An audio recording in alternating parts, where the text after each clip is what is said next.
Shalom, selamat pagi Bapak Ibu dan Saudara yang dikasih Tuhan. Kita bersyukur untuk hari yang baru, hidup yang baru yang masih Tuhan karuniakan bagi kita. Jika kita masih bisa memasuki hari ini, itu semua karena anugerah Tuhan, karena kasih Tuhan yang besar bagi kita.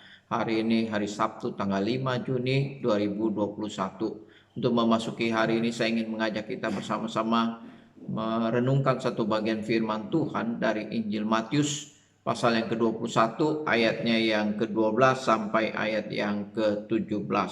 Bagian perikop firman Tuhan ini berbicara tentang Yesus menyucikan bait Allah.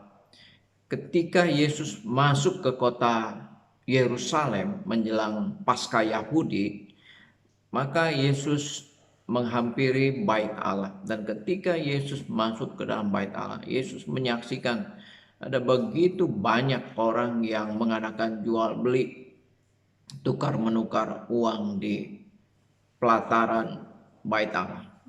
Bapak Ibu dan Saudara yang dikasihi Tuhan, menjelang Paskah Yahudi ada begitu banyak orang yang datang ke kota Yerusalem mengunjungi bait Allah.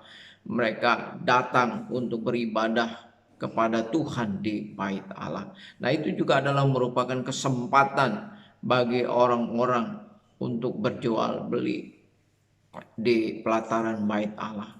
Dan hal itu diizinkan oleh imam-imam yang bertugas melayani di bait Allah. Ada di antara mereka yang menjadi penukar-penukar uang. Jadi imam-imam mengharuskan bahwa orang-orang yang Yahudi yang beribadah di bait Allah, maka mereka harus membayar bea dengan mempergunakan mata uang Yahudi, bukan menggunakan mata uang daripada bangsa Romawi atau juga mata uang yang lain.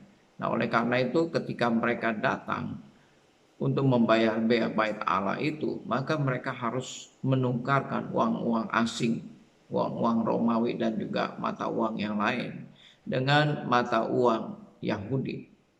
Nah, sehingga ada penukar-penukar uang di pelataran bait Allah. Nah, bukan hanya ada penukar-penukar uang di pelataran bait Allah, Bapak Ibu dan Saudara yang kasih Tuhan. Di situ juga disebutkan ada orang-orang yang jual beli binatang sebagai hewan korban yang akan dipersembahkan sebagai korban persembahan kepada Tuhan. Nah, disebutkan di sini bahwa ada pedagang-pedagang merpati. Ya, ini adalah merupakan korban persembahan yang paling kecil dari hewan yang dapat dipersembahkan oleh orang yang tidak mampu untuk memberikan persembahan. Bapak Ibu dan Saudara yang kasih Tuhan, juga ada peraturan daripada imam bahwa korban persembahan itu harus sempurna, tidak boleh bercacat sesuai dengan hukum Taurat di dalam perjanjian lama.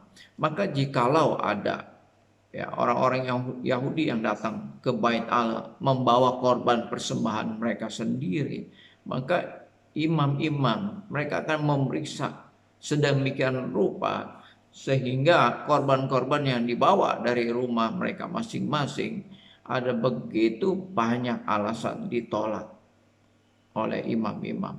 Nah, oleh karena itu kalau mereka membeli korban persembahan yang ada disediakan oleh pedagang-pedagang di bait Allah, maka akan dipermudah, tidak dipersulit. Nah, sehingga ini menjadikan perdagangan korban persembahan di bait Allah menjadi begitu marak.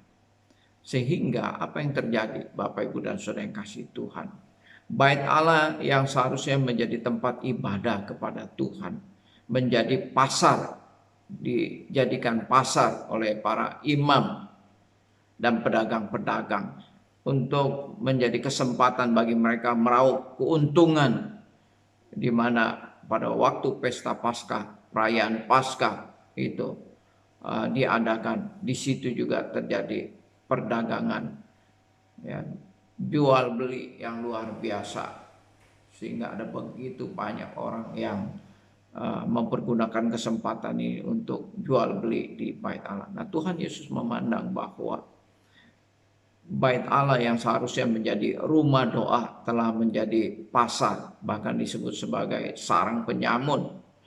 Tuhan Yesus tidak setuju dengan apa yang mereka lakukan di bait Allah. Oleh karena itu Yesus, ya di situ dikatakan, mengusir para penukar uang dan juga membalikan bangku-bangku para pedagang merpati.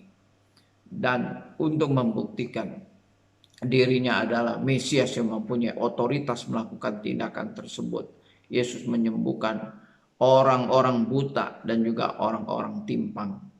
Nah, selain ada pedagang-pedagang di bait Allah pada waktu menjelang Paskah itu, ada juga orang-orang buta, orang-orang timpang yang duduk di pelataran bait Allah untuk meminta-minta sedekah.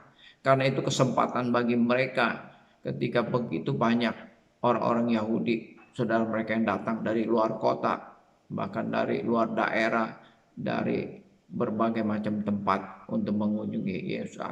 Kesempatan bagi mereka untuk meminta sedekah. Nah, ketika orang buta dan orang timpang mereka mendengar dan melihat Yesus hadir di bait Allah, mereka datang berseru minta pertolongan kepada Yesus, dan Yesus mengadakan mujizat menyembuhkan mereka semua. Dan hal ini dilakukan Yesus untuk membuktikan bahwa dia adalah benar-benar Mesias. Yesus menyembuhkan orang-orang buta dan orang-orang timpang. Bapak, Ibu, dan saudara yang kasih Tuhan, ini menjadi suatu pelajaran bagi kita bahwa bait Allah, gereja, tempat ibadah kita harus kita pergunakan sebagai rumah doa, sebagai tempat sungguh-sungguh tempat kita mencari Tuhan, beribadah kepada Tuhan, berbakti dan menyembah Tuhan, bukan dijadikan sebagai tempat jual beli, bukan dijadikan sebagai pasar di mana orang mengadakan bisnis dan juga jual beli di sana. Kiranya Tuhan memberkati kita semua. Bapak, Ibu, dan saudara yang kasih Tuhan, besok adalah hari ibadah kita. Marilah kita siapkan hati kita. Kita menghampiri Tuhan di dalam ibadah kita dengan hati yang penuh kerinduan. Kita datang di hadapan Tuhan memuji dan memuliakan Dia. Selamat beraktivitas, Tuhan memberkati kita. Amin.